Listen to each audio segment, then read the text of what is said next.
আদম আলাইহিস সালাম তো বলতেছিলেন যে উম্মতের মুহাম্মাদীর সাথে এমন কি পীড়িত, আমি জান্নাত ভুল করতে দেরি, আমাকে জান্নাত থেকে বাইর করতে দেরি করে নাই। উম্মতে মুহাম্মাদী সারাদিন গুনাহ করবে, রাত্রে ডাইকা ডাইকা নিয়ে মাফ করবে, আবার জান্নাতও হাতে উঠে দিবে। উম্মতে মুহাম্মাদীর সাথে আমার চেয়ে কোটি গুণ বেশি মহব্বত। এত বড় সম্মান উম্মতে মুহাম্মাদী। আর বুখারীতে আছে, এখন আল্লাহ ডাকতেছে হাল মিন মুস্তাগফির ফাগফির লাহ, কে আসিস মাপ চাবি, আমি মাফ করার জন্য তোদের দুনিয়ার ছাদে চলে আসছি। আল্লাহ তো এখন প্রথম আকাশে।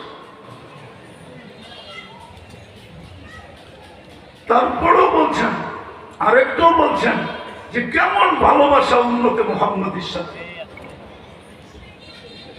আমি ভুল করলাম কবে, তওবা কবুল হলো কবে? উম্মতে মুহাম্মাদী যেখানে গুনাহ করবে ওইখানে দাঁড়ায় তওবাও করবে না, খালি উপরের দিকে চেয়ে বলবে রব্বানা, ও মালিক কি করলাম।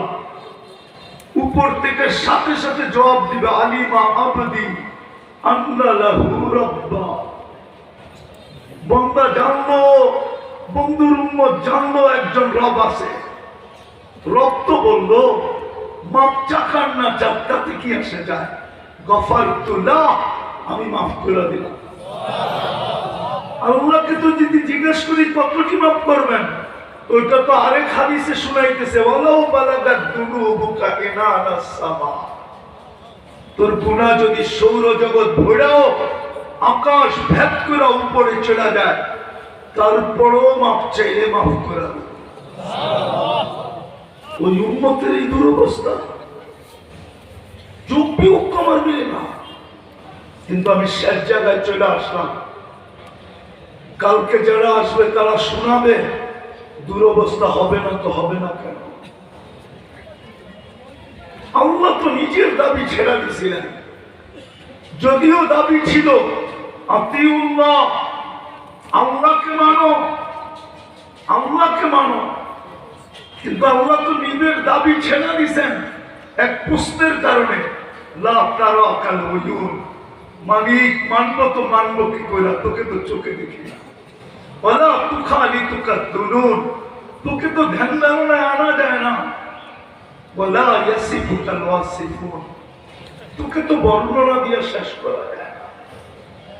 তো আল্লাহ নিজের দাবি ফিরায় নিয়ে বলতেছেন আতিউর রাসূল, আমার বন্ধুকে মাইনা দেখা, রসুলকে মাইনা দেখা।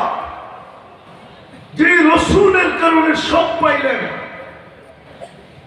রাস্তায় তো সব সময় চলে গেল, সময় তো দিতে পারলাম না, সময়ের সাথে তো দৌড়ায় পারলাম না, নাইলে তো মন চায় আপনাকে দেখাই আমি যে রসুলের কারণে আপনি কি পাইলেন, কি পাইতেছেন, কি পাবেন, কি পাবেন। এর চেয়ে বেশি কি চান?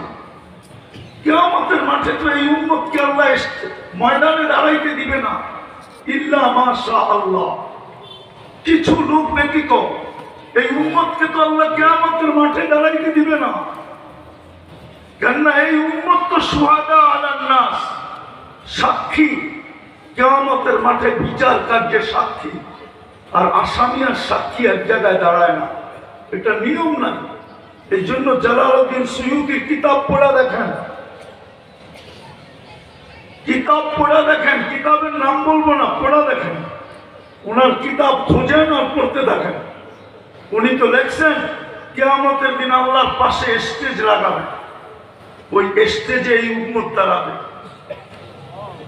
কেননা এই উম্মত আল্লাহর রাজ সাক্ষী। কি সাক্ষী? আরে কি সাক্ষী? সরকারের রাজ সাক্ষী যদি হয় তো ওর সর্বকিছু তার উপরে, সরকারের উপরে। ওকে নিরাপত্তা দেওয়া, ওর থাকা, ওর খাওয়া, ওকে নিয়ে যাওয়া, ওকে নিয়ে আওয়া, ওকে নিরাপত্তা দেওয়া, সবকিছু সরকারের দায় দায়িত্ব।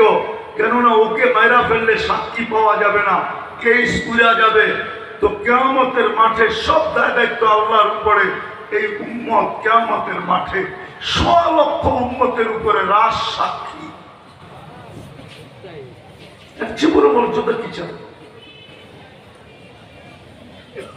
চেয়ে বড় মর্যাদা কি চান? দ্বিতীয় দেখাইতেছি, বড় ওলামা পিছে বসে আছে, কোন নবী উম্মতের নাম নিবে কিনা কিয়ামতের মাঠে?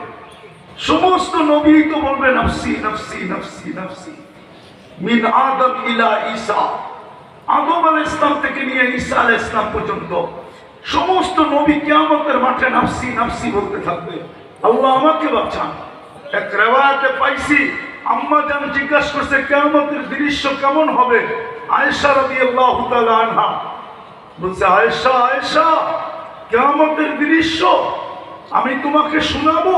কাআন্নী আনজুরু মূসা মুতালাফফিকুন বিউমুদিল আরশ, আমি মূসা আলাইহিস সালামের মতো নবীকে দেখতেছি, আরশের খুঁটি ধরে চিৎকার দিতেছে আর বলতেছে, রব্বি লা আসআলুকা উম্মি ওয়ালা আসআলুকা উখতি, আমার মাকেও চাই না, বোনকেও চাই না, আসআলুকা নফসি নফসি, আমাকে বাঁচান, আমাকে বাঁচান।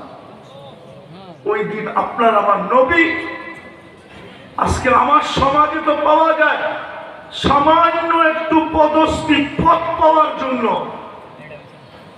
ইউনিয়ন পরিষদের চেয়ার পাওয়ার জন্য মরতে রাজি, মারতে রাজি। বাংলার জমি সাক্ষী দিবে, ইউনিয়ন পরিষদ পরিষদের চেয়ারের জন্য এই পর্যন্ত কত মহিলা বিধবা হইল।